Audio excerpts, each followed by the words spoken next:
ओम शांति, ओम शांति, ओम शांति। आज बाबा की 30 जनवरी 2022 के महावाक्य है।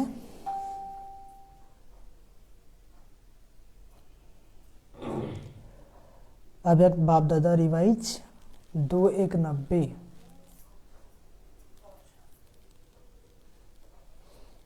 और आज का शीर्षक है सारे ज्ञान का सार डैश स्मृति। सारे ज्ञान का सार क्या है? स्मृति। जैसी स्मृति वैसी स्थिति। हाँ, तो बाबा आज स्मृति पर अटेंशन दिवा रहे हैं। तो बाबा कहता नष्टो मोह स्मृति स्वरूप बनो। कैसे बनो? नष्टो मोह। हाँ, लास्ट स्टेज तो यही है। तो आज सारा बाबा बताएंगे कि हमें कौन सी स्मृति रखनी है और कौन सी नहीं रखनी है। तो आज समर्थ बाप अपने चारों ओर के सर्व समर्थ बच्चों को देख रहे हैं। बाबा किसको देख रहे हैं? चारों ओर के सर्व समर्थ बच्चों को। सिर्फ समर्थ बच्चों को नहीं, सभी जो भी चारों ओर के समर्थ बच्चे बाबा उनको देख रहे हैं। हर एक समर्थ बच्चा अपनी समर्थी प्रमाण आगे बढ़ रहे हैं। जितनी स्मृति उतनी समर्थी, और उसी प्रमाण वो आगे बढ़ रहे हैं। इस समर्थ जीवन अर्थात सुखमय श्रेष्ठ सफलता संपन्न अलौकिक जीवन का आधार क्या है? इस समर्थ जीवन अर्थात सुखमय श्रेष्ठ सफलता संपन्न अलौकिक जीवन का आधार क्या है? आधार है एक शब्द, स्मृति। इस समर्थ जीवन का, सुखमय जीवन का, इस अलौकिक जीवन का आधार क्या है? स्मृति। पहले स्मृति क्या था? हम देह हैं। लेकिन बाबा ने क्या ज्ञान दिया? आप कौन हो? आत्मा हो। तो सब चेंज हो गया कि नहीं? फिर बाबा ने बताया तुम्हारा पिता कौन? शिव बाबा। तुम्हारा पिता कौन? शिव बाबा। तुम्हारा घर कहाँ है? परम धाम। और तुम्हारा लक्ष्य क्या है? लक्ष्मी नारायण बनना, है ना? तो सारा स्मृति चेंज हुआ तो स्थिति चेंज हुआ कि नहीं? पहले का जीवन और अब का जीवन में कितना अंतर है? नहीं अंतर है। कैसे अंतर है? किस कारण से अंतर आ गया? स्मृति आ गई। यानी मैं तो आत्मा हूँ, खुद को शरीर थोड़ी समझती हूँ। दुख का मूल कारण क्या? मैं शरीर हूँ, तो मैं ऐसी हूँ तो वैसी हूँ। अब ने कहा तुम कैसी नहीं, तुम ज्योति बिंदु हो। क्या हो?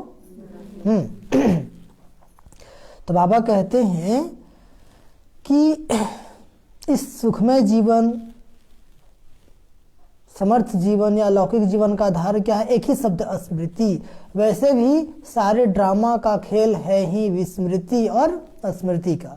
जब बाबा और मुरली की बात याद आती है तो जीवन में खुशी आ जाता है कि नहीं? समस्या छोटा लगता है कि नहीं?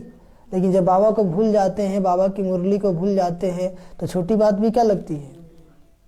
बड़ी लगती है। अटेंशन बढ़ जाता है कि नहीं? वही मुरली सुनते हैं तो फिर हल्का हो जाते हैं ना? नहीं होते हैं? क्यों? क्योंकि स्मृति दिला दी है बाबा। ठीक है? तो वही बाबा कहते हैं जैसी स्मृति वैसी स्थिति। तो सारे ड्रामा का खेल है ही स्मृति और स्मृति का।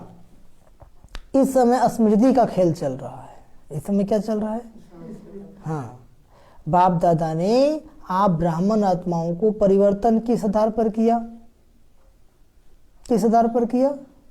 सिर्फ स्मृति दिलाई, याद दिलाई कि आप आत्मा हो न कि शरीर।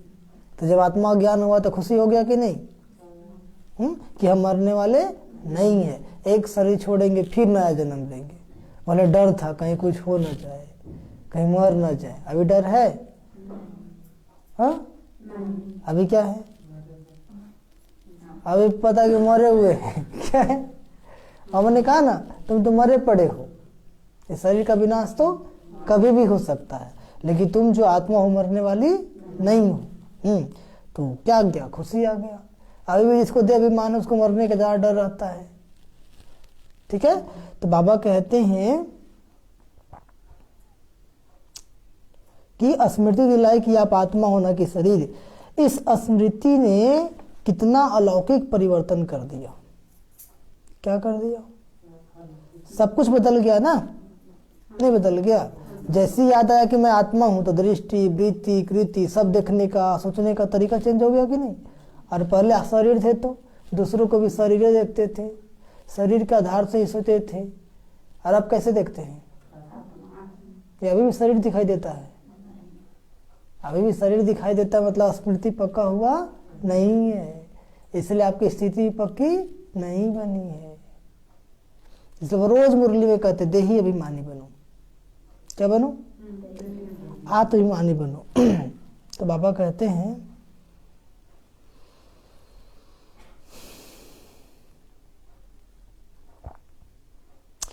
इस स्मृति से कितना अलौकिक परिवर्तन कर लिया, सब कुछ बदल गया ना। मानव जीवन की विशेषता है ही स्मृति। क्या है? इसलिए बाबा क्या कहते हैं कि जो रोज तुम मुरली सुनते उसको याद रखो, तो मुरली की पॉइंट याद रहेगा तो जीवन में खुशी रहेगी, स्मृति बनी रहेगी, बाबा याद रहेगा। अब मुरली भूल जाएंगे तो बाबा याद रहेगा?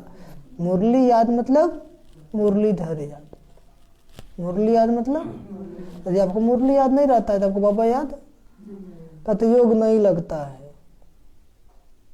कैसे लगेगा? बाबा की बात एक ही पॉइंट आपको याद नहीं रहता। इतना साल से मुरली सुन रहे हैं, प्रत्येक दिन एक पॉइंट भी याद करेंगे तो 30 दिन में कितना पॉइंट हो जाएगा? 30 दिन, तो 30 को पॉइंट बैठ कर मनन करेंगे, बाबा जैसे बोले थे ऐसे योग लग जाएगा। क्योंकि बाबा का जो मुरली है वो पॉजिटिव थॉट, आत्मा का भोजन है। क्या है? और जितना आप मुरली का मनन चिंतन करेंगे उतना आप हल्का रहेंगे, बोझ अनुभव नहीं होगा। तो इसलिए बाबा कहते हैं मानव जीवन की विशेषता है ही स्मृति, बीज है स्मृति। जिस बीज से वृत्ति, दृष्टि, कृति सारी स्थिति बदल जाती है ना। वृत्ति बदल जाती है, दृष्टि भी बदल जाती है, कृति बदल जाती है। इसलिए गाया जाता है जैसी स्मृति वैसी स्थिति। क्या गाया जाता है? जैसी स्मृति वैसी स्थिति। यदि आपको बाबा याद है, बाबा की मुरली याद है तो चेहरे पर स्माइलिंग रहता है कि नहीं? मुस्कुराहट रहता है कि नहीं? घर की, द्वार की, पालतू बीती हुई बातें याद रहता है तो मूड ऑफ रहता है। क्या रहता है? और टेंशन में रहता है ना? फिर कोई पूछे आज बाबा क्या बोले थे तो हंसने लगेंगे।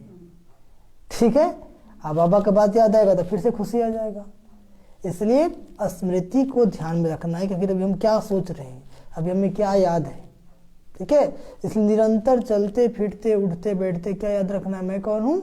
आत्मा हूँ, बाबा का बच्चा हूँ। ये भी याद रहेगा तो भी खुशी रहेगी। क्या रहेगी?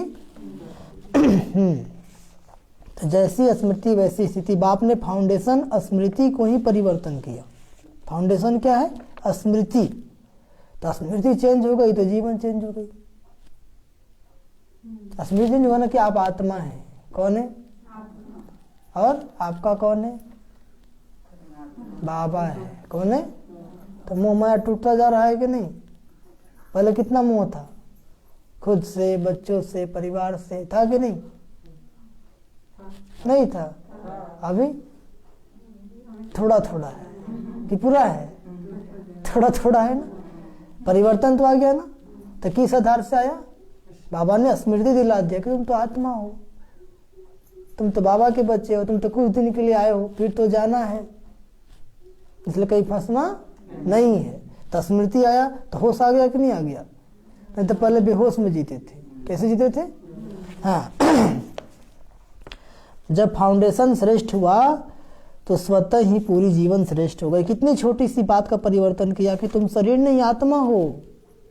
इस परिवर्तन होते ही आत्मा मास्टर सर्वशक्तिवान होने के कारण स्मृति आते ही समर्थ बन गई कि बाबा सर्वशक्तिवान और मैं कौन? आत्मा मास्टर सर्वशक्तिवान। तो इस स्मृति से आते ही क्या बन गई? समर्थ बन गई। तो जिसका पहला पार्ट का अच्छा है कि मैं आत्मा हूँ, यही पार्ट का अच्छा है, तो उसकी स्थिति समर्थ नहीं बनती है। अब यह समर्थ जीवन कितना प्यारा लगता है, कितना प्यारा लगता है।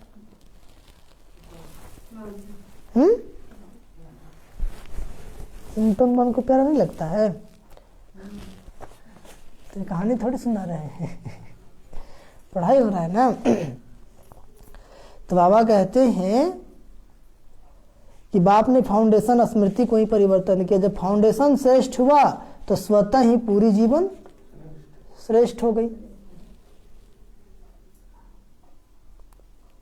तो कितनी छोटी सी बात परिवर्तन किया कि तुम शरीर नहीं आत्मा हो। इस परिवर्तन होते ही आत्मा मास्टर सर्वशक्तिमान होने के कारण स्मृति आते ही समर्थ बन गई। अब यह समर्थ जीवन कितना प्यारा लगता है, कितना प्यारा लगता है, बहुत प्यारा है ना। पहले का जीवन और जब से बाबा मिला है तब का जीवन अंतर है कि नहीं है? कौन जीवन प्यारा है, अभी वाला या पहले वाला? अभी वाला ना। तो बाबा कहते हैं स्वयं भी स्मृति स्वरूप बने और औरों को भी यही स्मृति दिलाकर क्या से क्या बना देते हो ना। जब हमें खुद को ज्ञान मिला तो ज्ञान को खुद में समाए और फिर औरों को भी बताएं तो उसका भी जीवन परिवर्तन हो गया कि नहीं हो गया? तो इस स्मृति से संसार ही बदल लिया। यह ईश्वरीय संसार कितना प्यारा है। चाहे सेवा और संसारी आत्माओं के साथ रहते हो लेकिन मन सदा अलौकिक संसार में रहता है ना। सेवा अर्थ भले संसारी आत्माओं के साथ रहते हो, दुनिया वालों के साथ रहते हो, लेकिन मन कहाँ रहता है? अलौकिक संसार में रहता है। बाबा की याद में रहता है, सतयुग की याद में रहता है, बाबा ने जो सेवा कराया उसकी याद में रहता है। इसको ही कहा जाता है स्मृति स्वरूप। सेवा अर्थ भले हम देधारियों के बीच में हो लेकिन मन कहाँ हो? बेहद में। मन कहाँ हो? बेहद में हो, बाबा की याद में हो, मुरली के मनन चिंतन में हो। तो क्या होगा? लेकिन मन सदा अलौकिक संसार में रहता है। इसको ही स्मृति स्वरूप कहा जाता है। इसको ही क्या कहा जाता है? स्मृति स्वरूप। कोई भी परिस्थिति आ जाए लेकिन स्मृति स्वरूप आत्मा समर्थ होने के कारण परिस्थिति को क्या समझती है? या तो खेल है। क्या समझ? कभी घबराएंगे नहीं, क्योंकि बाबा ने क्या कहा कि स्वस्थिति के आगे परिस्थिति कुछ भी नहीं है। स्वस्थिति के आगे, हाँ, स्वस्थिति मतलब आत्मिक स्थिति, परिस्थिति पर स्थिति दूसरों की स्थिति है। मान ली किसी ने गुस्सा किया तो उसका वो गुस्सा किया, हमारी स्वस्थिति पावरफुल है तो उसका प्रभाव हम पर नहीं पड़ेगा। गुस्सा वो किया तो टेंशन उसको होना चाहिए, क्या हमको होना चाहिए? लेकिन होता क्या है? हमको हो जाता है क्योंकि स्वस्थिति में हम नहीं है, देह भान में है ना, इसलिए बर्दाश्त नहीं होता है। बर्दाश्त क्यों नहीं हो रहा है? क्योंकि देह भान में है। हम तो आत्मा है, परिस्थिति है, वो गुस्सा रहा है, गुस्सा नहीं दीजिए, हम क्या टेंशन में जाएंगे? तो स्वस्थिति, क्या स्थिति? स्वस्थिति। वही बाबा कहते हैं कि परिस्थिति में घबराएगा नहीं, खेल समझेगा। क्या समझेगा? कभी घबराएंगी नहीं। भले कितनी भी बड़ी परिस्थिति हो लेकिन समर्थ आत्मा के लिए मंजिल पर पहुंचने के लिए सब रास्ते के साइड सीन्स अर्थात रास्ते के नज़ारे हैं। जैसे हम लोग कहीं भी जाते यात्रा पर तो कितने अच्छे साइड सीन आते हैं ना, कहीं मंदिर दिखाई देगा, कहीं भगवान दिखाई देगा, कहीं पर्वत दिखाई देगा, कहीं पेड़ दिखाई देगा, तो हम लोग रुक के देखने लगते हैं क्या? नहीं, अपना मंजिल पे तो जाते ही हैं। तो जो भी जीवन में समस्या आती है, परिस्थिति आती है, जीवन में क्या है? साइड सीन्स है। क्या है? Side scene. इसलिए बाबा कहते घबराना नहीं है। खर्चा करके भी साइड सीन देखने जाते हैं। यहाँ भी आजकल आबू दर्शन करने जाते हो ना, आबू में आते जाते कि नहीं? पांडव भवन, तो ज्ञान सरोवर, तो दिलवाड़ा मंदिर, तो पीस पार्क, हाँ घूमते हैं। अगर रास्ते में साइड सीन ना हो तो रास्ता अच्छा लगेगा? बोर हो जाएंगे। क्या हो जाएंगे? थोड़ा वहाँ घूम लिए, थोड़ा वहाँ घूम लिए। उसी तरह से जीवन में चलते चलते साइड सीन आ जाते हैं। तो साइड सीन क्या है? विघ्न, परिस्थिति, यही क्या है? साइड सीन है। तो उसमें घबराना नहीं है। कोई समस्या आया और आप पार कर गए, जैसे मान लिया आप पे कोई क्रोध किया और उस दिन आपको गुस्सा नहीं आया था, कितना अच्छा लगता है? लगता है कि नहीं? आज हम जीत गए, लगता है कि नहीं विलंब होता है? लेकिन आप भी गुस्सा कर देते हैं तो लगता है हम भी हार गए। ठीक है, तो बाबा कहते स्व स्थिति में रहोगे तो परिस्थिति तुम पर हावी नहीं होगा।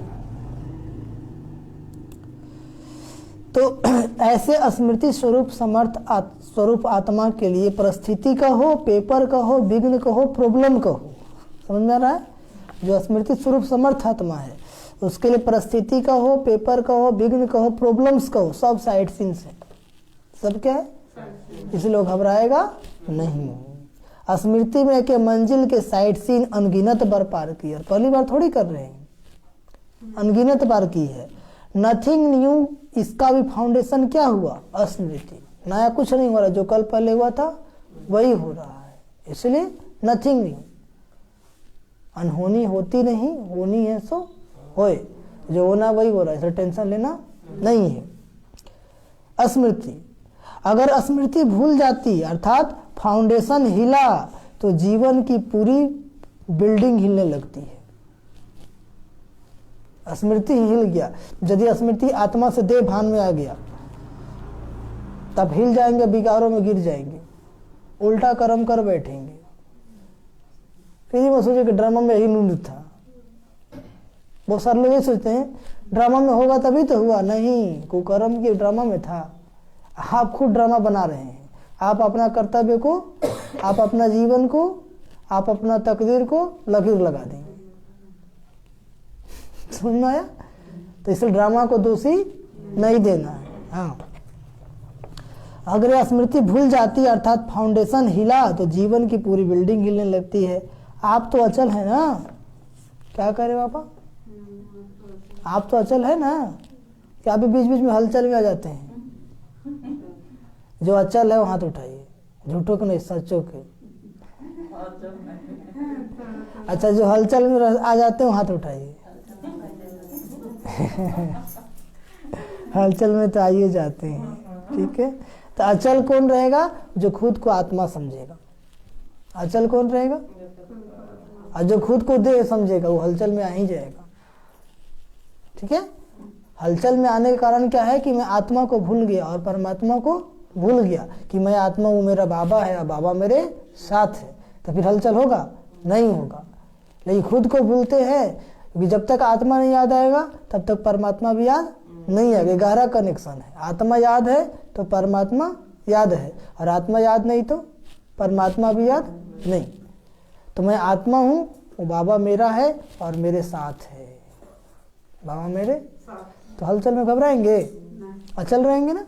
तो यही बात याद रखना है कि मैं आत्मा हूँ और बाबा मेरे साथ है, और बाबा मेरा साथी है। बाबा मेरा साथी है और बाबा मेरे साथ है।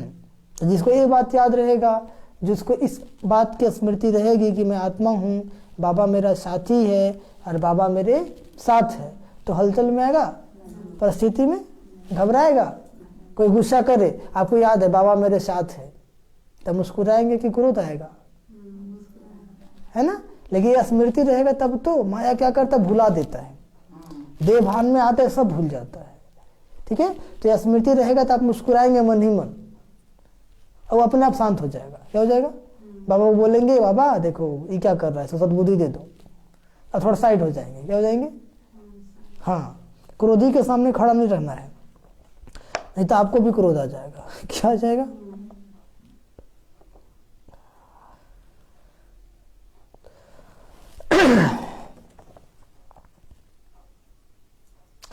तो सारी पढ़ाई के चारों सब्जेक्ट का आधार भी स्मृति है। सारी पढ़ाई के चारों सब्जेक्ट का आधार भी, हाँ, इस ईश्वरीय विश्वविद्यालय में कितने सब्जेक्ट हैं? 4 सब्जेक्ट हैं। कितने सब्जेक्ट हैं? कौन कौन? हाँ, पहला है ज्ञान, दूसरा है योग, तीसरा है धारणा, और चौथा है सेवा। क्योंकि जब तक ज्ञान नहीं होगा योग नहीं लगेगा। जब तक ज्ञान नहीं होगा योग नहीं लगेगा, और जब तक योग नहीं लगेगा तब तक धारणा नहीं होगा। जब तक योग नहीं लगेगा धारणा नहीं होगा, और जब तक धारणा नहीं होगा सेवा नहीं होगा। एक दूसरे से संबंधित है। ज्ञान हुआ मैं आत्मा हूँ, वो मेरा पिता परमात्मा है, अब योग लग गया, अब शक्ति आ गई, अब धारणा हो गया कि मैं पवित्र आत्मा हूँ, मैं शांत स्वरूप आत्मा हूँ, ऑटोमेटिक सेवा हो जाएगी। ठीक है, तो सेवा क्यों नहीं हो पा रही हमसे? न ज्ञान है, न योग है, तो न धारणा है। ठीक है, तो पहले ज्ञान को धारण करना है, फिर योग को लगाना है, फिर धारणा होगी, फिर सेवा स्वतः हो जाएगी। सेवा करना नहीं पड़ता है, अब जिधर घूम जाएंगे सेवा हो गया। थोड़ी सी भी किसी से बात कर देंगे उस अवस्था में तो सेवा हो जाएगी। तो ऐसी अवस्था बनानी है। तो सबसे मुख्य सब्जेक्ट है याद। इन चारों सब्जेक्ट में मुख्य सब्जेक्ट कौन है? याद। मुख्य सब्जेक्ट कौन है? याद। और डिफिकल्ट सब्जेक्ट भी कौन है? याद। क्योंकि माया बार बार क्या करता है? बुद्धि खसका देता है। बुद्धि क्या करता है? हाँ, तो याद और अर्थात स्मृति में कौन? याद अर्थात स्मृति में मैं कौन और बाप कौन। याद का अर्थ क्या है? मैं कौन, मेरा कौन। यही दो बात याद रखना है। मैं आत्मा हूं और वो मेरा बाबा है और बाबा तो मेरे। तो ये दो बात याद रख सकता है कि नहीं रह सकता है? जिसको रह सकता है हाथ उठाइए। रह सकता है। तो यही बात याद रखना कि मैं आत्मा हूं और बाबा मेरे साथ है और बाबा तो मेरा साथी है। तो इतना याद रहेगा, डर लगेगा? कोई भी समस्या आएगा फंस के पार कर जाएंगे, मुस्कुरा के पार कर जाएंगे। लेकिन माया इसी बात को भुला देती है, विस्मृत कर देती है। ठीक है, तो क्या याद रखेंगे कि मैं कौन, मेरा कौन। समझ में आ गया? दूसरी सब्जेक्ट है ज्ञान। दूसरी सब्जेक्ट क्या है? ज्ञान। तो रचना और रचता और रचना का ज्ञान मिला कि रचता शिव बाबा और बाकी सब उनकी क्या है? रचना है। उसका भी फाउंडेशन स्मृति दिलाई कि अनादि क्या हो और आदि क्या हो और वर्तमान समय क्या हो। अनादि में क्या थे? हम लोग परम धाम में थे, बाबा के पास थे। सृष्टि की आदि में स्टार्टिंग में देवी देवता थे। अभी क्या है? ब्राह्मण है। और फिर क्या बनेंगे? ब्राह्मण सो फरिश्ता। क्या बनेंगे? हाँ, तो बाबा कहते हैं और वर्तमान समय क्या हो? ब्राह्मण सो फरिश्ता, फरिश्ता सो देवता। और भी कितनी स्मृतियां दिलाई है ना। तो ज्ञान की स्मृति हुई ना, हुई कि नहीं हुई? तीसरी सब्जेक्ट है दिव्य गुण। तीसरी सब्जेक्ट क्या है? दिव्य गुण। दिव्य गुणों को भी स्मृति दिलाई है कि आप ब्राह्मणों के यह गुण है। मुरली में सुना था ना बाबा कि ब्राह्मणों के गुण क्या है, देवताओं के गुण क्या है, तो उसकी भी स्मृति दिलाई है। गुणों की लिस्ट भी स्मृति में रहती है, तब समय प्रमाण उस गुण को कार्य में कर्म में लगाते हो। कोई समय स्मृति कम होने से क्या रिजल्ट होती है? कोई समय स्मृति कम होने से रिजल्ट क्या होती है? समय पर गुण यूज नहीं कर सकते हो। बाबा कहते शांत रहना है। आत्मा का सुधर्म क्या है? शांत है। तो जिसको याद रहेगा, कोई गुस्सा भी करेगा तो शांत रहेगा, और जो भूल जाएगा तो उससे ज्यादा गुस्सा करेगा। क्योंकि एक हाथ ताली बजता है क्या? नहीं ना। अगर एक बोले दूसरा कुछ ना बोले तो ताली बजेगा? नहीं बजेगा। तो वही बाबा कहते हैं कि जब समय बीत जाता है फिर स्मृति में आता है कि नहीं करना चाहता था लेकिन हो गया। कब याद आता है?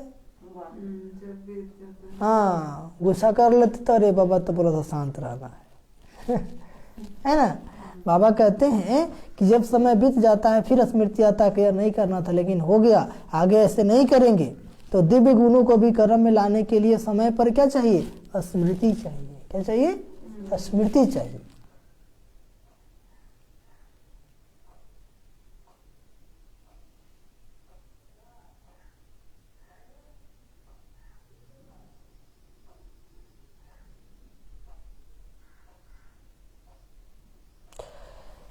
अभी अभी ऐसे अपने पर भी हंसते हो ना।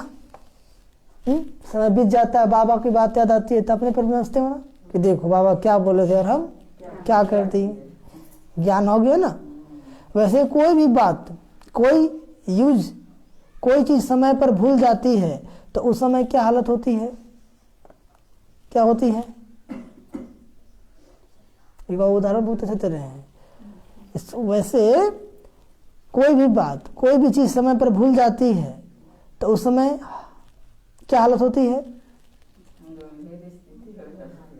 जैसे आपसे कुछ पूछ, आपको याद है लेकिन निकल नहीं रहा है तो क्या हो जाती है? घबरा जाते हैं ना। जैसे कोई चीज है घर में है लेकिन नहीं मिल रहा है तो क्या हो, स्थिति क्या हो जाती है? क्या हो जाती है? घबरा जाते हैं कि नहीं? चीज है भी लेकिन समय पर याद नहीं आती तो घबराते हो ना, कहाँ रख दिए पता नहीं चल रहा है, कितना टेंशन हो जाता है फट से। और यदि स्मृति रहेगी फलानी चीज हम फलाने जगह रखे हैं तो खुशी मिलता है कि नहीं? नहीं मिलता है। मान लिया अभी आप आए चाबी लेके साइड में रख दिए, आपको मिले ही नहीं तो क्या हो जाएगा? टेंशन बढ़ जाएगा कि कम हो जाएगा? 100 को विचार रहेगा कि ताला तोड़ना पड़ेगा, पता नहीं क्या करना पड़ेगा, बोली भी सुनेंगे, लेकिन याद आया और मिल गया तो विचार चलेगा? नहीं चलेगा। तो वैसे ही कोई समस्या आई और बाबा की बात याद आ गई तो घबराएंगे? नहीं घबराएंगे, सहज उसमें पास हो जाएंगे। तो ऐसे ही अभी स्मृति, समय पर स्मृति न होने के कारण कभी कभी घबरा जाते हो। तो दिव्य गुणों का आधार क्या हुआ? सदा स्मृति स्वरूप। दिव्य गुणों का आधार भी क्या हुआ? सदा स्मृति स्वरूप। निरंतर नेचुरल दिव्य गुण सहज कर कर्म में कार्य में लगता रहेगा। चौथी सब्जेक्ट है सेवा, और चौथी सब्जेक्ट क्या है? सेवा। इसमें भी अगर स्मृति स्वरूप नहीं बनती कि मैं विश्व कल्याणकारी आत्मा निमित्त हूँ तो सेवा में सफलता नहीं पा सकते। यहाँ भी चाहिए कि मैं आत्मा विश्व कल्याणकारी हूँ और निमित्त हूँ, कराने वाले तो बाबा है, नहीं तो कराने वाले हम ही कर रहे हैं तो सेवा में सफलता नहीं मिलेगा बल्कि अवबोझ हो जाएगा। क्या हो जाएगा? हाँ, तो बाबा कहते हैं यहाँ भी स्मृति चाहिए। सेवा द्वारा किसी आत्मा को स्मृति स्वरूप नहीं बना सकते, साथ साथ सेवा है ही स्वयं की और बाप की स्मृति दिलाना।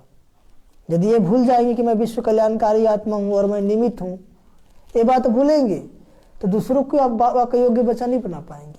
आपको लगता है कि हम ज्ञान सुना रहे हैं, हम चला रहे हैं, तो फिर सफलता आपको नहीं मिलेगी। तो सेवा में सफलता नहीं पा सकते। सेवा द्वारा किसी आत्मा को स्मृति स्वरूप नहीं बना सकते, साथ साथ सेवा है ही स्वयं की और बाप की स्मृति लेना। सेवा क्या है? एक तो खुद को याद दिलाना है कि मैं कौन हूं, और दूसरों को भी याद दिलाना है आप कौन है और आपका कौन है।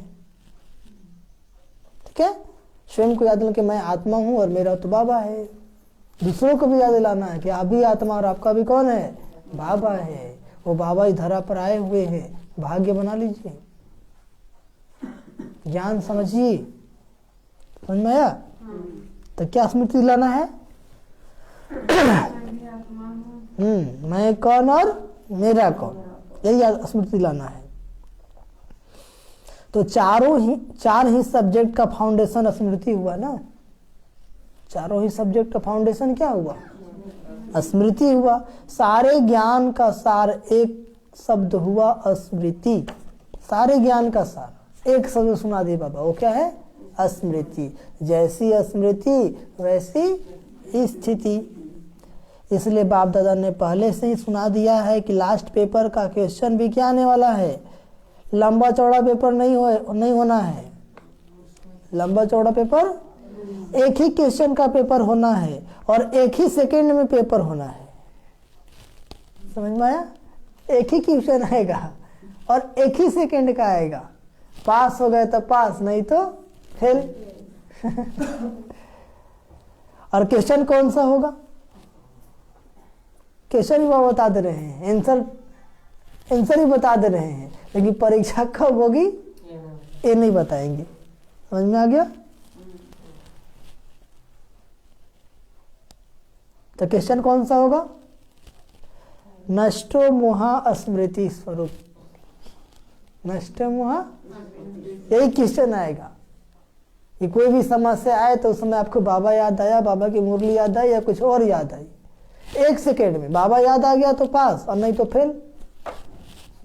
ठीक है, क्वेश्चन भी पता है, आंसर भी पता है, लेकिन एग्जाम कब होगा ये पता नहीं है। यहाँ से आप घरे जाएंगे तुरंत एग्जाम हो जाएगा कोई मूड ऑफ कर देगा फट से बाबा की बातें याद रहेगी तो आप तो पास हो जाएंगे, नहीं तो फेल हो जाएंगे। क्या समझे? बाबा ने अभी समझा दिया कि परिस्थिति है, क्रोध कर रहा है, कोई उल्टा बोल रहा है, उसकी स्थिति है, तुम्हारी स्थिति नहीं है। तुम तो शांत स्वरूप आत्मा हो, तो आपको याद रहेगा कि मैं तो शांत स्वरूप हूँ, तो आपको क्रोध नहीं आएगा। लेकिन क्या समझता है तो फेल क्या हो जाएंगे? हाँ, तो क्वेश्चन भी सुना दिया ना, नष्टो मोहा। क्वेश्चन भी पहले से ही सुन लिया है ना? नहीं सुना है? सुन लिया है। फिर तो सभी पास होने चाहिए। जब क्वेश्चन पहले ही से पता है और आंसर भी पहले से पता है, फिर तो सभी पास होने चाहिए। सभी नंबर 1 पास होंगे या नंबर वार पास होंगे? पूछ रहे हैं बाबा। नंबर वार आप भी नंबर वाले में जाएंगे, नंबर 1 में नहीं। तब दूसरों को ठेका लिए है, अपना बताइए। बाबा कह रहे हैं सभी नंबर 1 पास होंगे या नंबर वार पास होंगे? नंबर वार नहीं, नंबर वार नहीं। डबल विदेशी किस नंबर में पास होंगे? नंबर 1। तो माला को खत्म कर दे या अलग माला बना दे, बोल रहे बाबा। तो सब नंबर 1 तो माला को खत्म कर देंगे और एक और बड़ा माला बना देंगे। क्या करेंगे? उमंग तो बहुत अच्छा है, डबल फॉरेनर्स को बहुत चांस है लास्ट सो फास्ट जाने का। यह मार्जिन है। यह क्या है? अगर माला बनाए तो जो पिकनिक के स्थान बनेंगे वहां जाना पड़ेगा ना। यह पसंद तो हो तो अलग माला बनाए। आप लोग के लिए माला में आने की मार्जिन रखी है, आ जाएंगे। विदेशी लोग को बोल रहे बाबा है जगह, पुरुषार्थ करो, आ जाएंगे। क्या करो? हाँ। और पिकनिक कहाँ मनाएंगे सत्युग में? जो विदेश में सेवा स्थान है ना, वो टापू रहेंगे, वहीं पे हम लोग पिकनिक मनाने जाएंगे। क्या करेंगे? पुष्पक विमान से उड़ेंगे और वहीं पे जाएंगे, बनाएंगे, खाएंगे, नाचेंगे, गाएंगे और फिर वापस आ जाएंगे। तो आप लोग के लिए माला में आने की मार्जिन रखिए, आ जाएंगे। क्या बोल रहे बाबा? हाँ, आ जाएंगे। अच्छा, सभी टीचर्स तो स्मृति स्वरूप है ना? अब बाबा किससे बात कर रहे हैं? सभी टीचर्स तो स्मृति स्वरूप है ना? चारों ही सब्जेक्ट में स्मृति स्वरूप। मेहनत का तो काम नहीं है ना, मेहनत का काम तो टीचर्स का अर्थ ही है अपने स्मृति स्वरूप फीचर से औरों को भी स्मृति स्वरूप बनाना। टीचर्स का अर्थ ही क्या है? अपने स्मृति स्वरूप फीचर से औरों को भी स्मृति स्वरूप बनाना। तो आपके फीचर्स ही औरों को स्मृति दिलाए कि मैं आत्मा हूँ। मस्तक में देखते ही चमकती हुई आत्मा व चमकती हुई मणि। जैसे सांप की मणि को देख करके सांप की तरफ कोई का ध्यान नहीं जाएगा, मणि की तरफ जाएगा, ऐसे अविनाशी चमकती हुई मणि को देख देह भान स्मृति में नहीं आए, अटेंशन स्वतः ही आत्मा की तरफ जाए। आपको देखते ही लोगों को याद है आप कि मैं आत्मा हूँ, बाबा को याद करना। आपको देखते ही बाबा की याद आ जाए। किसकी याद आ जाए? बाबा की याद आ जाए, आत्मा याद आ जाए। तो बाबा कहते हैं कि मस्तक मन एकदम शांत चित्त। ठीक है? तो बाबा कहते हैं टीचर्स इसी सेवा के निमित्त हो ना? पूछ रहे हैं। विस्मृति वालों को स्मृति दिलाना यही सेवा है। जो लोग भूल गए हैं उनको याद दिलाना कि भाई तुम भी आत्मा हो, तुम भी बाबा के बच्चे हो। विस्मृति वालों का स्मृति यही सेवा है। समर्थ तो हो या कभी कभी घबराती हो? पूछ रहे बाबा। समर्थ हो या कभी कभी? अगर टीचर से घबरा जाएगी तो स्टूडेंट क्या होंगे? टीचर घबरा रहा है तो स्टूडेंट क्या होगा? आओ घबरा जाएगा। तो टीचर्स अर्थात सदा नेचुरल निरंतर स्मृति स्वरूप सो समर्थ स्वरूप। टीचर अर्थात सदा नेचुरल निरंतर स्मृति स्वरूप सो समर्थ स्वरूप। जैसे ब्रह्मा बाप फ्रंट में रहा तो टीचर्स भी आगे हो ना। ब्रह्मा बाप को देखे ना, हमेशा आगे रहे ना, हर कार्य करने में पहले कौन? ब्रह्मा बाप। तो बाबा कहते हैं तो टीचर्स भी आगे हो ना। निमित्त माना आगे, निमित्त माना, और आप जैसा कर्म करेंगे आप ही को देख करके लोग और करेंगे। यदि आप ही का कर्म उल्टा होगा तो और लोग क्या करेंगे? उल्टा करेंगे। टीचर ही अड़भंगी होगा तो स्टूडेंट कैसा बनेगा? वाइब्रेशन तो जाएगा ना उसके पास। तो वही बाबा कहते हैं निमित्त माना आगे, जैसे सेवा प्रति समर्पण होने में हिम्मत रखी, समर्थ बनी। तो क्या तो यह स्मृति क्या है? यह तो त्याग का भाग है ना। त्याग कर लिया, अभी भाग्य की क्या बड़ी बात है? त्याग कर लिया तो भाग की क्या बड़ी बात है? त्याग तो किया लेकिन त्याग त्याग नहीं, क्योंकि प्राप्ति बहुत ज्यादा है ना। आप थोड़े समय के लिए पवित्र बने, घर गृहस्थ के त्याग किया, लेकिन प्राप्ति कितनी बड़ी है? गारंटी है। क्या है? तो त्याग त्याग नहीं है ना, क्योंकि बहुत प्राप्ति बहुत ज्यादा है। त्याग क्या किया? सिर्फ सफेद साड़ी पहनी, हाँ वह तो और भी ब्यूटीफुल बन गई हो फरिश्ते परियां बन गई हो, और क्या चाहिए? बाकी खाना पीना छोड़ा, वह तो आजकल डॉक्टर भी कहते ज्यादा नहीं खाओ, कम खाओ और सदा खाओ। नहीं कहते हैं कि स्वस्थ रहना है तो तला हुआ भोजन मत करो, लहसुन प्याज कम कर दो, डॉक्टर भी कहते हैं। तो बाबा कहते हैं कि ज़्यादा नहीं खाओ, कम खाओ, सदा खाओ, मतलब सिंपल खाओ। आजकल तो डॉक्टर्स भी खाने नहीं देते हैं, खाने देते हैं, बोले ठीक रहना है तो सदा खाओ। बाकी क्या छोड़ा? गहना पहनना छोड़ा। तो आजकल तो गहनों के पीछे चोर लगते हैं क्या लगते हैं? हाँ, किसी कान काट देते हैं, किसी के नाक काट देते हैं। अच्छा किया जो छोड़ दिया, समझ में आ रहा है कि नहीं? तो समझदारी का काम किया, इसलिए त्याग का पदम गुना भाग मिल गया। त्याग का क्या मिल गया? तो छोड़ा नहीं बल्कि प्राप्त कर लिया। क्या किया? दुनिया के हिसाब से छोड़ा तो अच्छा ही किया। दुनिया में झंझट कितना है, झंझट से बच गए ना। तब अब इतना अच्छा भाग्य मिलने के बाद भी कोई उस भाग्य को बढ़ाए नहीं, स्थिति को बनाए नहीं, तो वो क्या कहेंगे उसको? अच्छा चलिए, अभी अभी बाप दादा एथेंस वाले याद आ रहे हैं। एथेंस में सेवा का बड़ा कार्यक्रम चल रहा है। एथेंस एक जगह का नाम है, वह भी बहुत याद कर रहे हैं। जब भी कोई विशाल कार्य होता है, बेहद के कार्य में बेहद का बाप और बेहद का परिवार याद जरूर आता है। जो भी बच्चे गए हैं हिम्मत वाले बच्चे हैं, जो निमित्त बने हैं, उन्हों की हिम्मत कार्य को श्रेष्ठ और अचल बना देती है। बाप के स्नेह और विशेष आत्माओं की शुभ भावना, शुभ कामना बच्चों के साथ है। बुद्धिवानों की बुद्धि किसी द्वारा भी निमित्त बनाए अपना कार्य निकाल देते हैं।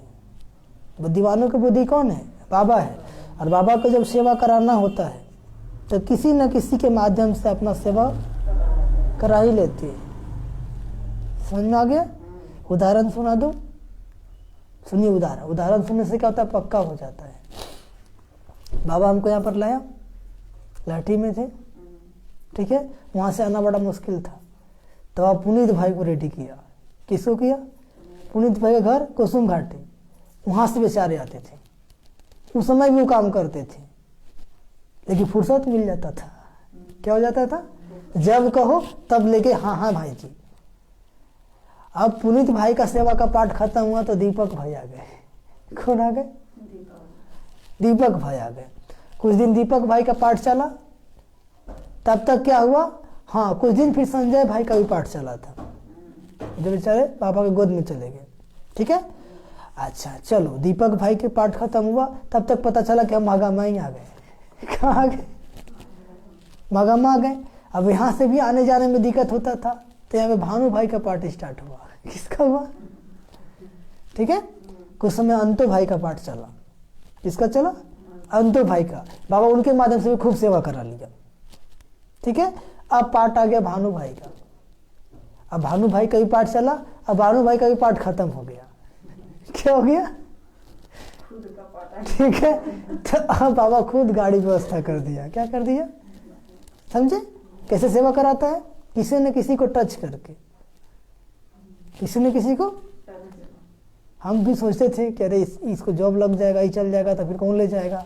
बाबा बोला चिंता मत करो, सब व्यवस्था हो जाएगा। ठीक है, तो समय से पहले सब हो गया। तो बाबा का कार्य एक्यूरेट चल रहा है, बाबा का। लेकिन यदि आप मन मत लगाएंगे तो आपको लगेगा ये उल्टा हो रहा है। क्या हो रहा है? उल्टा हो रहा है। तो जो मुरली सुनता ही नहीं है रोज, जो सेंटर पे आता ही नहीं है रोज, जो श्रीमत पर चलता ही नहीं है, वो बाबा के डायरेक्शन को, बाबा के कार्य को समझ पाएगा? नहीं समझ पाएगा। करा रहा है और कराता रहेगा। तो बाबा को जिसको कराना होता है निमित्त बना के करा ही लेता है, कराता है ना। अभी नूतन भवन को अनुभवी बनाया बाबा कि देखो हम कैसे कराते हैं। बाबा की रेंट की बात आती है, तीन ही दिया, अगला दे दिया। कोई बाबा भेज देते हैं, मेरा ही अनुभव। ठीक है, बहुत कोई नहीं देता। तो कराने वाला कौन है? बाबा। बाबा है, करा लेगा। आप देखते चलिए, हम लोग को तो अनुभव है। आपके मागामा में आपके बुलाने पर थोड़ी आए हैं, वो भेजा है। और जब चाहेगा तब ले भी जाएगा। देखो भेजता है तो उसको छोड़ता भी नहीं है, समय के साथ ले जाएगा। यहाँ पे सेवा भी बाकी है, सेवा करा रहा है। बहुत सेवा है। इससे पूछिए ना, जब ई लाया है तो इसका तो अपना प्लान है ना। नहीं समझे? तो सेवा है इसलिए तो लाया है, क्योंकि यहाँ पे जरूरी भी था। ये सब लोग नीचे गिर गए थे एकदम। बाबा बोला था जब हम यहाँ पे आए थे, तो ये सब नीचे गिर गया है। समझ में आ गया? वो पॉइंट हमको बहुत अच्छी तरीके से याद है। ये बात को हम रिपीट नहीं करेंगे, लेकिन जब से बाबा भेजा है सबको पवित्रता पर अटेंशन गया है। ठीक है, सबकी प्योरिटी का पावर बढ़ा है, सबका योग बढ़ा है, सबको बाबा के प्रति रुझान बढ़ा है। नहीं तो लोग जैसे थे वैसे ही थे। तो आप लोग का भी अनुभव होगा, कहने की क्या बात है कि नहीं? हाँ। तो बाबा को बच्चों को उठाना होता है तो किसी न किसी को निमित्त बना देते हैं। आया है उठा, जो दिल खोल करता है उसका अपना बाबा उठा लेते हैं। दिल कौन खोलेगा? ज्ञान होगा तब ना दिल खोलेगा। इतना दिन से काहे नहीं दिल खोल रहा था? प्राप्ति होगा तब ना। कहने से कोई दिल खोलेगा क्या? कहीं भी नहीं खोलेगा। प्राप्ति हो रहा है, दिखाई दे रहा है। आप नहीं कहेंगे तो भी करेगा। समझ में आ गया? तो बाबा कहते हैं हर एक, तो बाबा कहते हैं कि इसलिए सदा बेफिक्र बदसा बन, लाइट हाउस माइट हाउस बन, शुभ भावना शुभ कामना के वाइब्रेशन फैलाते रहो। हर एक सर्विसेबल बच्चे को बाप दादा नाम और विशेषता सहित याद प्यार दे रहे हैं। किसको दे रहे हैं? सर्विसेबल बच्चे को, सबको नहीं दे रहे हैं। इसको दे रहे हैं सेवाधारी बच्चों को नाम सहित। अब आप लोग अपना नाम सहित याद सेवाधारी हैं तो स्वीकार कर लीजिए, सब सेवाधारी है। अच्छा, सदा निरंतर स्मृति स्वरूप समर्थ आत्माओं को सदा स्मृति स्वरूप बन हर परिस्थिति को साइड सीन अनुभव करने वाले विशेष आत्माओं को, सदा भाव समान चारों ओर स्मृति की लहर फैलाने वाले महावीर बच्चों को, सदा तीव्र गति से पास विद ऑनर होने वाले महारथी बच्चों को बाप दादा का याद प्यार और नमस्ते। ऐसी सदा निरंतर स्मृति स्वरूप बनाने वाले मीठे मीठे बाप दादा जी को याद प्यार, गुड मॉर्निंग और नमस्ते नमस्ते नमस्ते। दिल्ली जोन से व्यक्त बाप दादा की मुलाकात।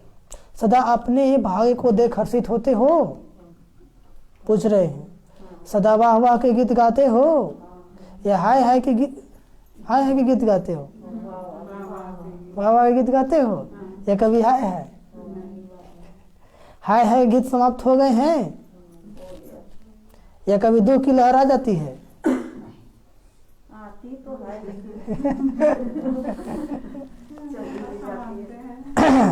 दुख के संसार से न्यारे हो गए और बाप के प्यारे हो गए। दुख के संसार से न्यारे हो गए और बाप के, इसलिए दुख की लहर स्पर्श नहीं कर सकती, चाहे सेवा अर्थ रहते भी हो, लेकिन कमल समान रहते हो ना।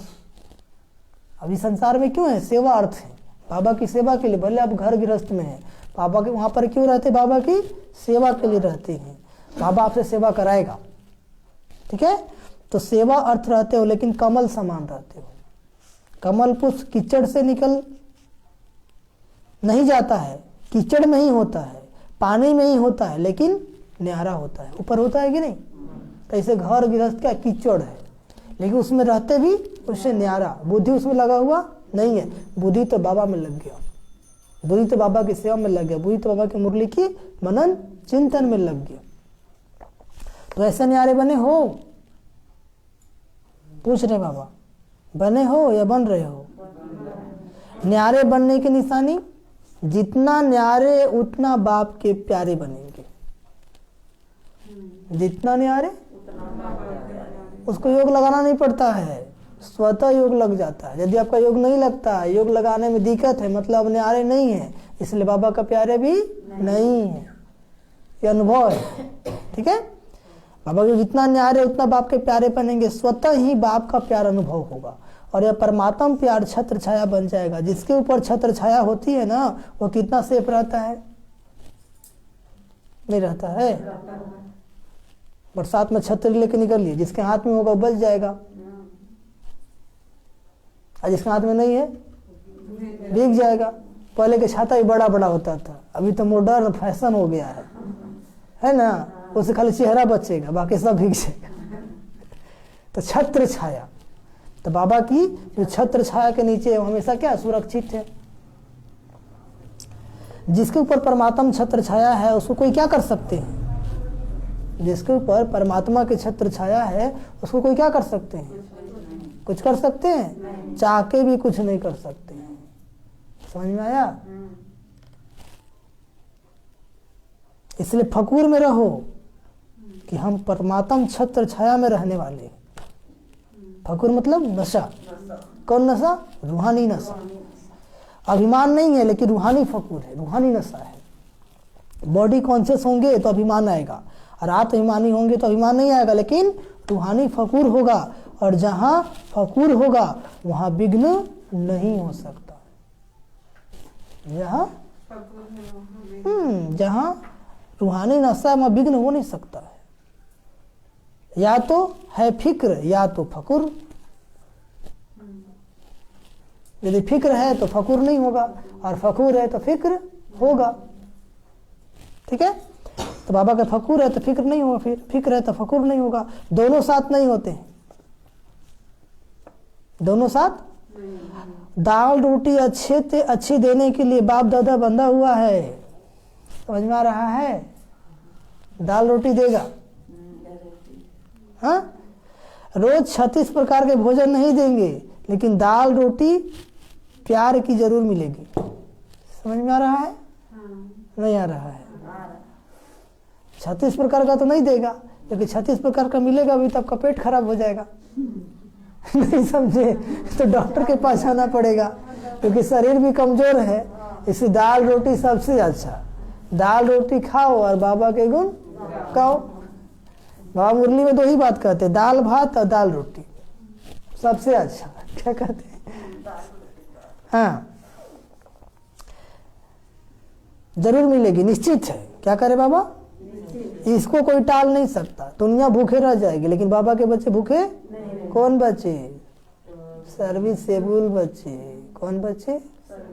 जो बाबा को दिल से याद करते हैं, जो दिल से बाबा के समय पर सहयोगी बने हैं, वो बच्चे। अभी सहयोग का मौका है ना, ये बाबा आया, सहयोग का मौका है ना।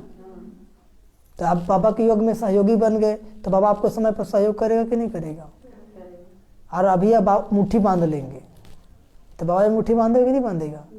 कि जब हमारी सेवा की जरूरी, कल की मुरली सुने, पैसा क्यों है? खर्चे के लिए है ना। अब जितना खर्चा करो उतना आता जाएगा। कंजूस और मनहूस नहीं बनना है। ये भगवान का यज्ञ है। किसका यज्ञ है? वो चलाता है और बेहद तरीके से चलाता है। मत बन गए आप लोग, है ना? कितना भंडार भरा हुआ है, सब कुछ मिलता है। मिलता है कि नहीं? जितना खाना उतना खाओ, जितना दूध पीना उतना पियो, जितना दही खाना उतना खाओ, जितना चाय पीना है कॉफी में पियो, कोई रोक है? वो भी अपने हाथ से लेके पियो, ऐसा नहीं कि देने वाला बैठा है। बेहद है। ठीक है, क्योंकि हर आत्मा का भाग्य है और सब अपना भाग्य खाता है। एक बार दादी प्रकाश मंडी से पूछा गया कि दादी जी आपके संस्था में इतना भोजन फेंका जाता है, तुमको कभी संकल्प नहीं चलता है, इतना वेस्ट जाता है? तो दादी जी क्या जवाब दी? सब अपना भाग खाता है। क्या खाता है? और फेंकता भी है तो अपना भाग्य फेंकता है। हमको संकल्प काहे चलेगा? आप किसी को चलाते नहीं है, किसी को खिलाते नहीं है, भ्रम है आपका। वो ले करके आया है। क्या करके आया है? ले करके आया है। हमको याद है एक जगह आश्रम में थे हम, तो वो जब भाई अकेले रहते थे तो उनको खाने के लिए भी नहीं जुटता था। समझ में आ गया? एंट्री हमारी हो गई उनके साथ में, चल रहा है सब कुछ, ठीक है। तब तक 2 भाई बहन और आ गए। अब तो इतना आ रहा है कि पेटी के पेटी तेल आता है, मतलब बाहर हो गया। क्या हो गया? अब एक साथ 4 लोग का भाग आ गया तो बाहर तो नहीं जाएगा। इसलिए नहीं सोचना कि इसको रखेंगे तो खर्चा कैसे आएगा।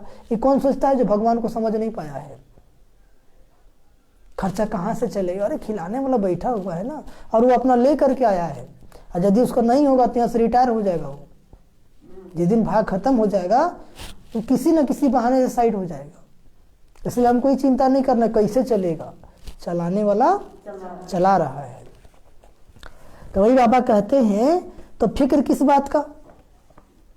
फिक्र है? 36 प्रकार नहीं मिलेगा, लेकिन दाल रोटी तो मिलेगा ना। और दाल रोटी से अच्छा कुछ होता है? कुछ नहीं होता है। अनुभव है कि नहीं? हाँ। दुनिया में फिक्र आता है कि हम भी खाएं और पीछे वाले भी खाएं, खानदान वाले। हाँ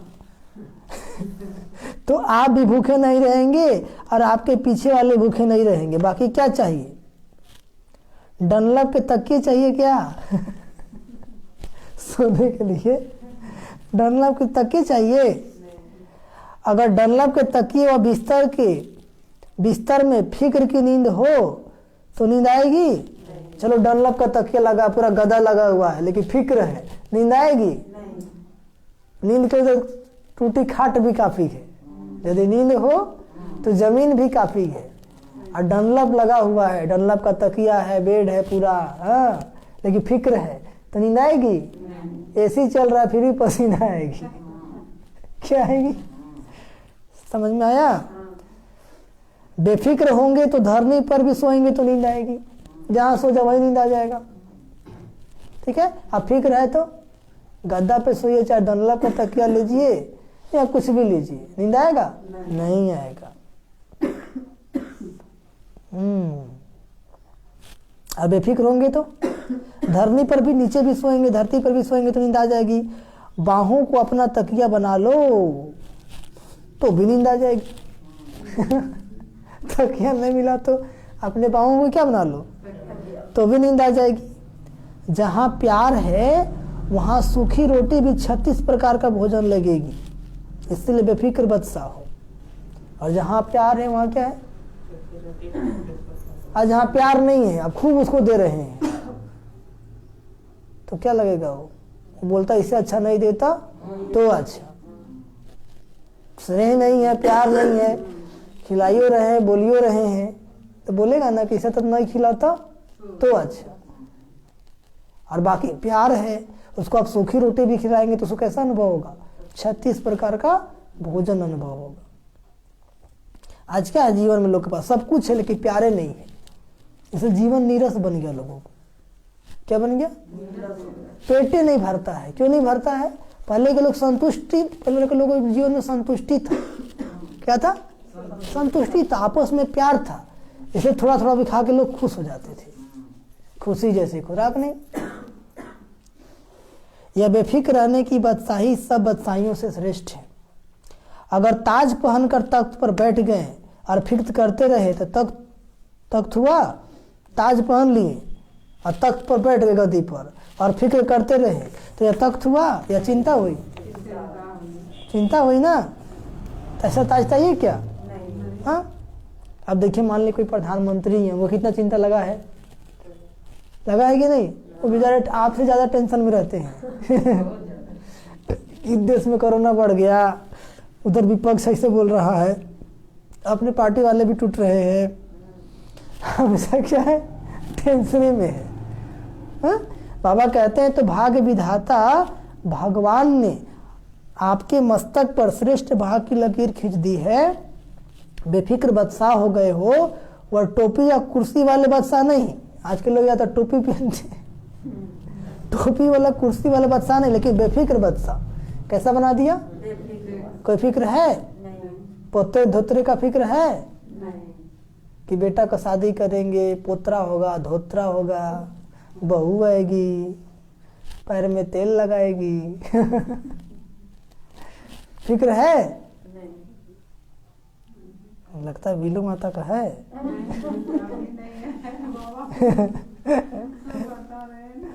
आपका कल्याण हो गया तो उन लोगों का जरूर होगा, समझे? तो सदा अपने मस्तक पर श्रेष्ठ भाग्य की लकीर देखते रहो। वाह मेरा श्रेष्ठ ईश्वरीय भाग्य। धन दौलत का भाग्य नहीं, ईश्वरीय भाग्य। किसी के पास धन दौलत ज्यादा है लेकिन बाबा के श्रीमत पे ही नहीं चलता है, वो कोई भाग्य हुआ? उसे संगम पर गरीब बनना बहुत बड़ा भाग्य है। जब मुरली तो सुन रहे हैं, बाबा की सेवा तो कर रहे हैं। बाबा घर में आता कौन है? गरीब साहूकार के पास टाइम ही नहीं है, फुर्सतें नहीं है, तो कहाँ से याद करेगा? तो इसलिए वो जीरो हो जाएगा आने वाले कल में। ठीक है? तो बाबा कहते हैं धन दौलत का भाग्य नहीं, ईश्वरीय भाग्य। कुमार कुमारी जीवन मिला, इससे बड़ा भाग्य क्या हो सकता है? कुछ हो सकता है? कुछ लोग सोचते हैं इन लोगों के पास क्या है, कुछ तो नहीं है। अरे हम लोग के पास जो है आप लोग के पास है ये नहीं है, और होगा भी नहीं। ठीक है? समझदार समझ सकता है कि कुमार और कुमारी का महत्व क्या होता है, और उसके पास क्या, उसको भगवान पसंद करता है। कौन पसंद करता है? इसलिए भगवान उसको बैठा दिया सिंहासन पर। आपको बोले आप करोड़पति हैं, देखिए ना वहीं नीचे बैठे हैं, आप वहीं रहेंगे, इधर आने का मौका नहीं मिलेगा। तो सबसे बड़ा भाग है पवित्रता। सबसे बड़ा भाग क्या है? पवित्रता है तो सब कुछ है, और पवित्रता नहीं तो कुछ भी नहीं। तो बाबा कहते सदा अपने मस्तक पर श्रेष्ठ भाग की लकीर देखते रहो। धन दौलत का भाग नहीं, ईश्वरीय भाग है। इस भाग के आगे धन तो कुछ नहीं है। कुछ है? वो तो पीछे पीछे आएगा। अनुभव है हम लोग का, चले ज्ञान मार्ग में बहुत कठोर परीक्षा हुई। कभी 100 ग्राम चावल, कभी 100 ग्राम दाल लाते थे। ठीक है? कठोर परीक्षा लिया परमात्मा। वो भाई हम ही को भेजता था दुकान, ले अब हम 100 ग्राम आटा 200 ग्राम दाल मंगाते हैं, तो वो क्या बोलता? आपके अंदर देह अभिमान है। तो ठीक है बोल रहा है, चलो। मतलब इस तरीके से, ठीक है? मतलब क्या ड्रामा था। आधा केजी आलू पर डे जाना है, ठीक है? तो कभी कभी लगता था ये भाई ना, दुकानदार भी क्या सोचता भाई ओम शांति वाले इतना गरीब होते हैं कि। लेकिन वो एक परीक्षा था। क्या था? परीक्षा था। अब आप 250 ग्राम आटा ले जाएंगे रोज, 100 ग्राम तेल ले जाएंगे, 100 ग्राम चना का दाल ले जाएंगे, तो कैसा लगेगा आपको? ठीक है? तो कम से कम 1 साल तक ऐसा कराया था हमसे, 1-2 साल तक। मतलब बढ़िया है। क्या बोले? तो हमको आदत हो गया। अब जिस दुकानदार के पास बोलते सर ओम शांति, वो खुश हो जाता। हम सोचते हम लाइट जला दीजिए कि देखो हम 100 ग्राम लेने जाते हैं, हमको देखते ही खुश हो जाता। ठीक है? तो बाबा तो उसको दिव्यता दिखाता था ना, वो 100 ग्राम वाली बात नहीं है। उसको ज्ञान सुनने का मौका मिल जाता थोड़ा सा। तो कहने का मतलब क्या है कि दुनिया का धन दौलत कुछ नहीं है। जिस घमंड में मिट्टी मिल जाएगा, सुने पीछे की मुरली, बाबा ने कहा सब मिट्टी मिल जाएगा, सफल कर लो। कर लिया तब तो बन जाएगा। कहा ना ईश्वरीय बैंक में जमा करा दो। क्या करा दो? हाँ, नहीं तो सोचेंगे कि हाँ देखते हैं, तो बाबा भी क्या कहेगा? हम भी देखते हैं। तो बाबा ने कहा कि यह सब परछाई है लेकिन भाग्य है। जैसे परछाई होती है ना, वो आप ही पीछे पीछे आती है, या आप कहते हो पीछे आओ। कहते हो क्या? परछाई करना पड़ता है, तुम पीछे पीछे आओ, आप ही आती है, आती है ना। तो यह सब परछाई है, धन दौलत क्या है? हाँ, लेकिन भाग्य है, ईश्वरीय भाग्य है। सदा इसी नशे में रहो। अगर पाना है तो सादा का पाना है, पाना है तो सदा का पाना है। जो आत्मा एक्यूरेट श्रीमत पर चलेगा, बाबा उसको कभी कमी होने नहीं देगा। अनुभव है हम लोग का, क्या है? लेकिन जो त्याग तपस्या ही नहीं किया होगा, जो तपा ही नहीं है, वो क्या जानेगा भगवान का अनुभव? तो उसके मन में लोभ आ जाएगा, क्या आ जाएगा? और जहाँ लोभ है वहाँ बरकत नहीं होगा। हम बाबा के बच्चे सेवा निस्वार्थ भाव से करते, इसलिए तरक्की तो हो रहा है। और जहाँ आपके मन में लोभ आया वहीं फॉल डाउन, फट से गिर जाएंगे आप। ठीक है, तो वही बाबा कहते हैं, तो यह सब परछाई है लेकिन भाग्य है। इसी नशे में रहो। अगर पाना है तो सदा का पाना है। जब बाप और आत्मा अविनाशी है तो प्राप्ति विनाशी क्यों? जब बाप और आत्मा अविनाशी तो प्राप्ति विनाशी क्यों? प्राप्ति भी अविनाशी ना, एक ही जन्म गारंटी है। कितने जन्म? तब क्या सोचना है? प्राप्ति भी अविनाशी चाहिए। ब्राह्मण जीवन है ही खुशी की, ब्राह्मण जीवन है ही खुशी से खाना, खुशी से रहना, खुशी से बोलना, खुशी से काम करना। कैसे कैसे? और खुशी से काम करना। उठते ही आंख खुली और खुशी का अनुभव हुआ। होता है ना, आंख खुले तो सामने बाबा, मैं कौन? आत्मा, मेरा बाबा। ओम शांति बाबा, गुड मॉर्निंग। खुशी हुआ ना। उठते ही आंख खुली और खुशी का अनुभव हुआ। रात को आंख बंद हुई और खुशी से आरामी हो गए, नींद आ गई ना। यही तो ब्राह्मण जीवन है। बाबा की याद करते करते सो गए। अच्छा, बाप दादा से व्यक्तिगत मुलाकात। आज्ञाकारी बनने से परिवार की दुआएं।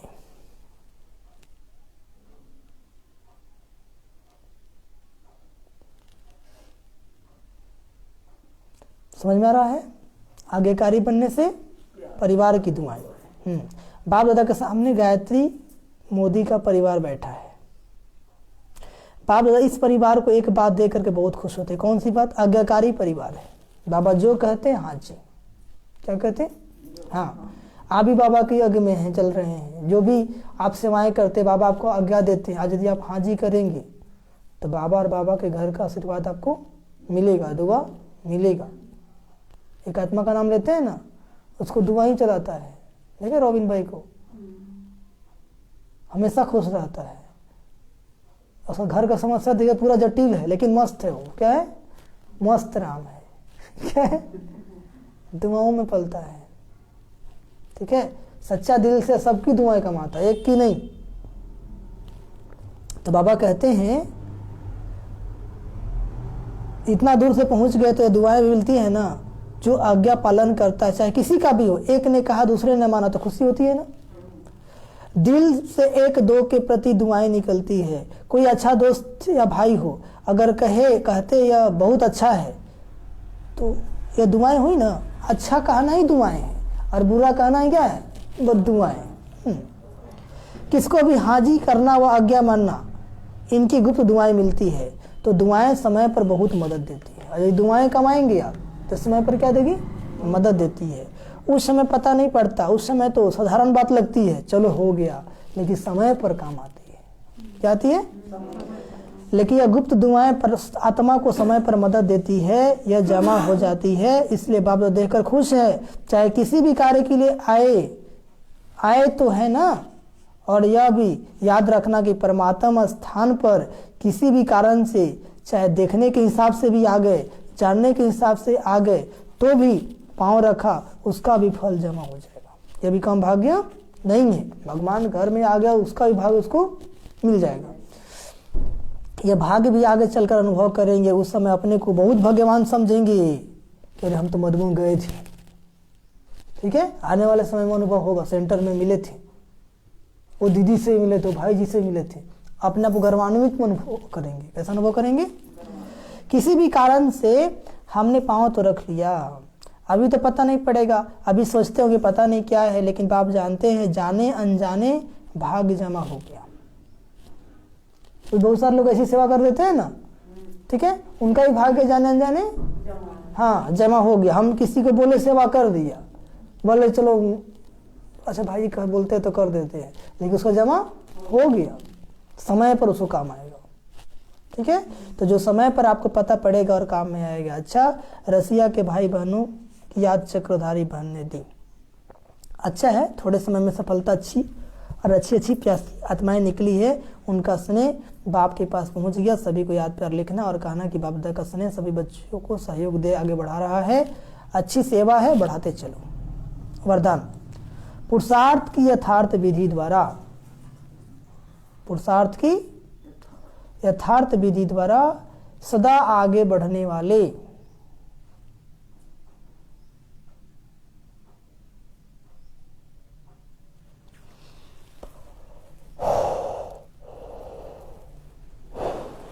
सदा आगे बढ़ने वाले सर्व सिद्धि स्वरूप भाव, सर्व सिद्धि स्वरूप भाव।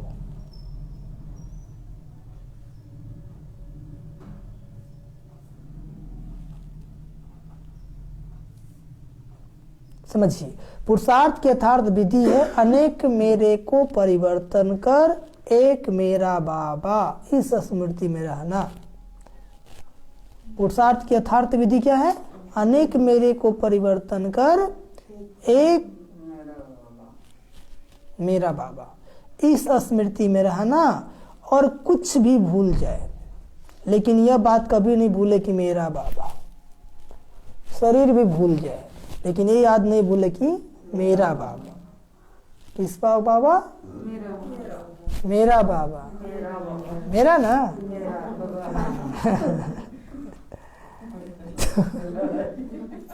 तो मेरे को याद नहीं करना पड़ता, उसकी याद स्वतः आती है ना। तो किसका बाबा है? मेरा बाबा है। मेरा मेरा मतलब भाई जी का। हाँ मेरा बाबा है।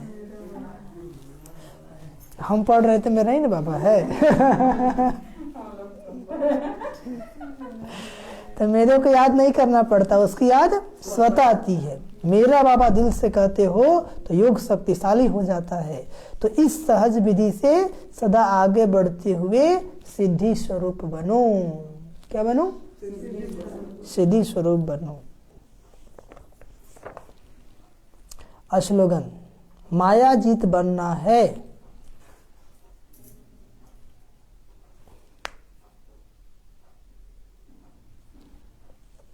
माया जीत बनना है तो स्नेह के साथ साथ